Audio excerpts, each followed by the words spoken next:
Визит господина Парабова Субианто носит официальный характер и приурочен к участию в Петербургском международном экономическом форуме.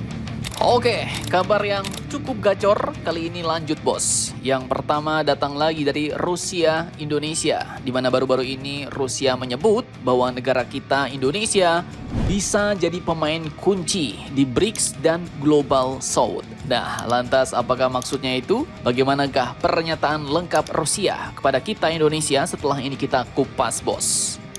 Kemudian kabar kedua nanti selanjutnya, jadi baru-baru ini Pak Prabowo ternyata telah mengungkap bahwa Indonesia katanya siap mengirim 20.000 pasukan perdamaian ke berbagai wilayah konflik di luar negeri bos.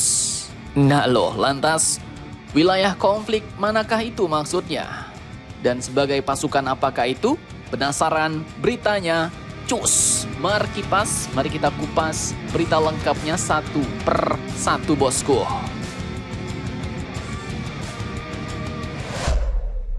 Oke, yang pertama kita bahas Indonesia-Rusia dulu nih bos. Jadi baru-baru ini pada Jumat 19 September 2025 kemarin, Jakarta telah kembali menjadi panggung diplomasi internasional nih bos. Pada malam apresiasi emiten 2025 yang digelar di Hotel Fairmont, ini bukan hanya ajang penghargaan tapi juga forum penting membahas masa depan kerjasama global Indonesia-Rusia dengan tema Navigating Global Challenge and Strengthening Cooperation within BRICS and the Global South. Acara ini pun menghadirkan tokoh-tokoh kunci bos. Salah satunya yaitu pihak Rusia, Mr. Sergei Gennadievich Tolchenov, Duta Besar Rusia untuk Indonesia.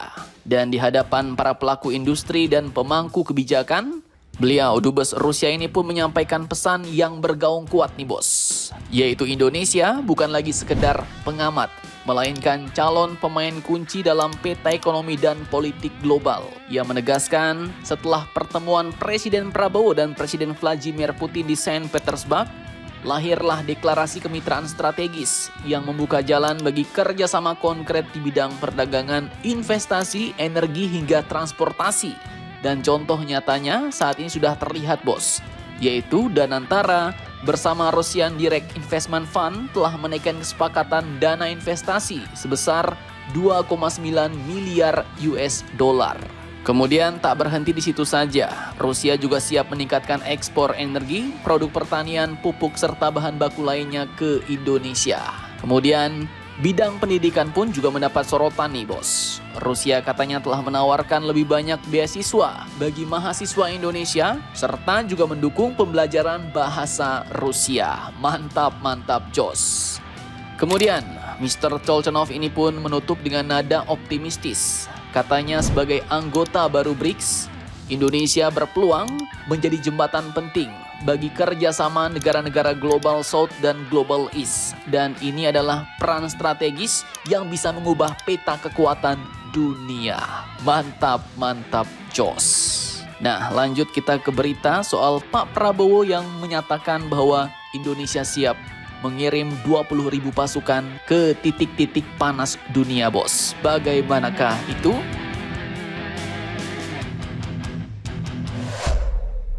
Oke, jadi pernyataan Presiden Indonesia, Pak Prabowo Subianto di panggung Perserikatan Bangsa-Bangsa atau PBB di New York kemarin pun tak kalah heboh nih bos. Dalam pidato bersejarahnya, Pak Prabowo pun mengumumkan komitmen mantapnya nih, yaitu beliau nyatakan Indonesia siap mengirim 20.000 pasukan perdamaian ke berbagai titik panas dunia. Jadi maksudnya bukan cuma satu wilayah doang bos, tapi banyak nih. Mulai dari Gaza, Ukraina, Sudan hingga Libya, Indonesia siap. Dan langkah ini mempertegas posisi Indonesia sebagai salah satu kontributor terbesar pasukan penjaga perdamaian PBB. Sekaligus juga menjadi bukti nyata komitmen Indonesia untuk menjaga stabilitas global. Nah, ngeri-ngeri sedap nih bos. 20.000 pasukan bukan main-main nih. Indonesia siap kerahkan ke wilayah-wilayah panas dunia. Tapi ingat bos, kata kuncinya tadi adalah pasukan perdamaian. Jadi tetap deployment pasukannya di bawah naungan PBB. Jadi bukan Indonesia asal-asal kirim aja bos. Oke lanjut, Pak Prabowo juga menegaskan Indonesia tidak hanya bicara soal perdamaian tapi hadir nyata di lapangan. Menurutnya, kepercayaan kepada PBB dan semangat solidaritas antar bangsa harus dibuktikan dengan tindakan konkret, bukan hanya kata-kata manis. Bukan kata-kata sweetie seperti kalian gombalin mbak-mbak kafe. Dan tak cuma itu, dalam pidatonya Pak Prabowo juga mengajak para pemimpin dunia untuk bangkit bersama mengatasi penindasan dan ketidakadilan. Ia menyebut bahwa sejarah sudah membuktikan penindasan hanya akan menyatukan umat manusia menjadi kekuatan untuk melawannya. Nah, pidato ini pun terasa cukup berbeda, bos, karena mengandung pesan universal tentang pentingnya kolaborasi dan persatuan global untuk melawan sang penindas. Siapakah sang penindas itu ya? Kalian tahu-tahu sendirilah ya. Nah, kemudian tidak berhenti sampai di situ saja, bos. Pak Prabowo juga menyampaikan pesan mendalam tentang masa depan perdamaian dunia. Ia menyerukan kepada para pemimpin Barat, Timur, Utara, Selatan, Amerika, Eropa, India, Tiongkok, hingga dunia Islam agar menjalankan peran historisnya. Dunia, kata Pak Prabowo, butuh kenegarawanan, kebijaksanaan, kerendahan hati, serta kemampuan menahan diri, bukan kebencian dan kecurigaan. Pesan ini terasa relevan mengingat situasi global yang juga saat ini semakin tegang dan penuh konflik, bos. Dan yang paling menonjol, Pak Prabowo pun kembali menegaskan solusi dua negara sebagai satu-satunya jalan keluar konflik Palestina-Israel. Menurutnya, keturunan Nabi Ibrahim harus hidup berdampingan, mulai dari Arab, Yahudi, Muslim, Kristen, Hindu, Buddha, semua agama sebagai satu keluarga besar umat manusia. Dan narasi ini pun bukan hanya sekedar diplomasi, tapi juga visi moral yang ditawarkan Indonesia kepada dunia. Percis mirip dengan Bhinneka Tunggal Ika. Mantap, mantap, jos.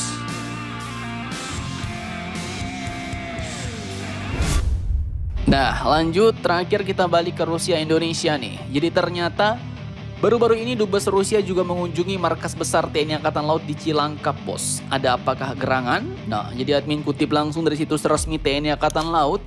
Pada Selasa 23 September 2025 kemarin, Kepala Staf Angkatan Laut Laksamana TNI Dr. Muhammad Ali menerima kunjungan kehormatan Dubes Federasi Rusia untuk Indonesia, yaitu yang tadi Mr. Sergei Gennadievich Stolchenov. Oke, jadi pertemuan ini pun berlangsung hangat dan penuh keakraban di Admiral Romebesal, menandakan eratnya hubungan Indonesia-Rusia di bidang kemaritiman, bos. Dan dalam kesempatan itu, Kasal bersama jajaran pejabat tinggi TNI Angkatan Laut menyampaikan apresiasi atas kerjasama persahabatan yang sudah lama terjalin, khususnya antara Angkatan Laut kedua negara. Laksamana Muhammad Ali juga menegaskan pentingnya diplomasi pertahanan maritim untuk menjaga stabilitas kawasan serta memperkuat kerjasama internasional. Dan tak cuma itu, Dubes Rusia pun ternyata hadir bersama dengan atase pertahanan dan timnya sebagai bentuk keseriusan kedua belah pihak. Jadi pertemuan ini bukan sekedar silaturahmi, tapi juga wujud nyata komitmen untuk memperkokoh hubungan Indonesia-Rusia, terutama dalam bidang pertahanan laut, bos. Nah, jadi ini adalah langkah penting menuju kolaborasi yang lebih solid, yang mungkin diharapkan mampu membawa manfaat besar bagi keamanan dan stabilitas kawasan Indo-Pasifik. Karena kalian tahu kawasan kita Indonesia ini adalah kawasan strategis yang diapit oleh dua benua dan dua samudra serta menjadi jalur perdagangan strategis. Nah, tak disebutkan ada rencana mantap apa di balik pertemuan ini. Apakah Rusia Indonesia bakal kembali menggelar latihan angkatan laut secara besar-besaran, ataukah ada kerjasama militer atau alutsista baru yang mau digodok antara TNI Angkatan Laut dan Angkatan Laut Rusia? Bagaimana menurut kalian tentang hal ini? Jangan lupa komentar, tetaplah kalian barbar dan jangan santuy terus demi Indonesia tangguh. Salam Indomax Indo Magazines.